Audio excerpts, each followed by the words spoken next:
Perkenalkan, nama saya ES Ratna Wunggansari. Di sini saya akan menjelaskan mengenai instrumentasi. Percobaan ini menggunakan prinsip kerja dari spektrofotometri UV vis.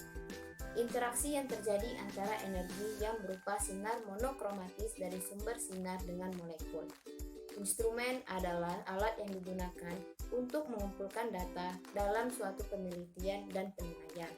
Instrumen merupakan alat yang digunakan untuk mendapatkan informasi secara kualitatif dan kuantitatif mengenai variasi karakteristik variabel penelitian secara objektif. Spektrofotometri UV vis adalah salah satu metode instrumen yang paling sering digunakan dan diterapkan dalam analisis kimia untuk mendeteksi senyawa padat atau cair berdasarkan absorbansi foton. Spektrofotometri UV vis dapat digunakan untuk analisis fosfat pada sedimen melalui interaksi antara cahaya pada panjang gelombang tertentu dengan materi berupa molekul atom. Sekian, terima kasih. Wassalamualaikum warahmatullahi wabarakatuh. Cara kerja dari percobaan instrumentasi. Yang pertama, pembuatan dapar fosfat pH 7,4, yaitu NaOH dan KH2PO4 ditimbang sebanyak 0,8 gram dan 2,72 gram. Lalu dilarutkan dengan aqua D secukupnya dalam beker gelas di tempat yang berbeda. Kemudian dimasukkan ke dalam labu ukur 100 ml, ditambahkan aqua D sampai tanda batas di pipet 39,1 ml. Larutan NaOH dalam labu ukur 100 ml dimasukkan dengan larutan KH2PO4 dalam labu ukur 200 ml yang sama. Diukur larutan menggunakan pH meter, ditambahkan NaOH bila terlalu asam dan ditambahkan KH2PO4 bila pH terlalu basah sehingga pH mencapai 7,4. Yang kedua, penentuan panjang gelombang maksimum. Klinamisin HCl 100 mg dilarutkan dengan dapar fosfat pH 7,4 sehingga diperoleh kadar 100 ppm. Dibuat pengecaran konsentrasi 100 ppm, diukur serapan panjang gelombang 200-400 nm dengan spektrometer UV. Didapatkan panjang gelombang maksimum untuk klinamisin HCl. Yang ketiga, penentuan kurva baku klinamisin HCl. Larutan induk 100 ppm dibuat seri konsentrasi 40, 50, 60, 70, dan 80 ppm. Diukur serapan maksimum dengan spektrometer UV pada gelombang maksimum.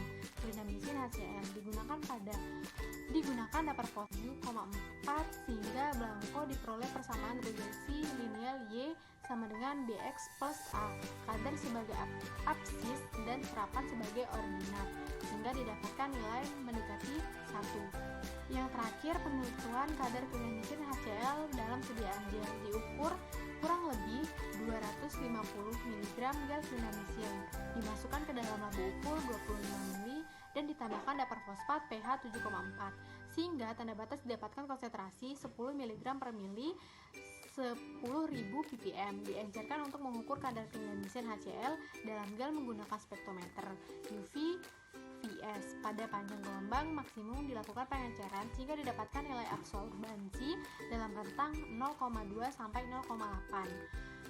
Dihitung kadar klinamisin HCl dalam gel berdasarkan presentasi regresi yang diperoleh. Dilakukan pengukuran sampai 3 replikasi.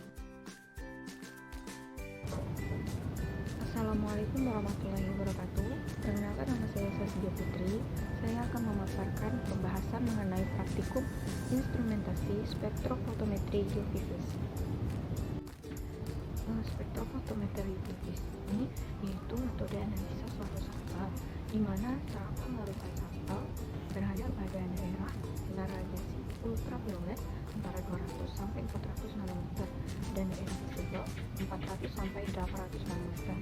Nah, apabila senyawa yang dianalisis ini tidak menyerap sinar pada daerah UV maupun pada daerah visible, maka senyawa tersebut harus diubah menjadi senyawa yang menyerap dengan kuat pada daerah tersebut.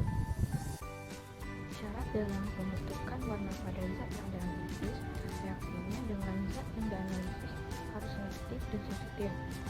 Tidak boleh mengganti warna dengan zat lain yang ada pada sampel. Reaksinya dengan zat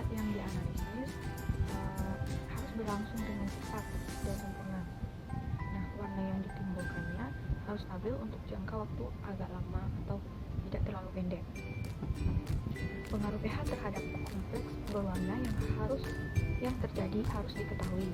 Nah, cara mengatasi adanya zat lain yang mungkin ikut bereaksi dengan kompleks dapat dilakukan penambahan zat penentram, pengaturan pH, pengubahan bilangan oksidasi, dan menggunakan teknik penikan dasar. Assalamualaikum warahmatullahi wabarakatuh. Halo semua, perkenalkan aku Mute Irmadita. Baiklah, pada kesempatan kali ini aku akan menjelaskan tentang spektrofotometri. Pada spektrofotometri, adapun penggunaan dari kuvet. Kuvet harus memenuhi syarat-syarat sebagai berikut. Pertama, kuvet itu harus tidak berwarna sehingga dia dapat mentransmisikan semua cahaya ataupun sinar. Yang kedua adalah permukaannya secara optik harus benar-benar sejajar.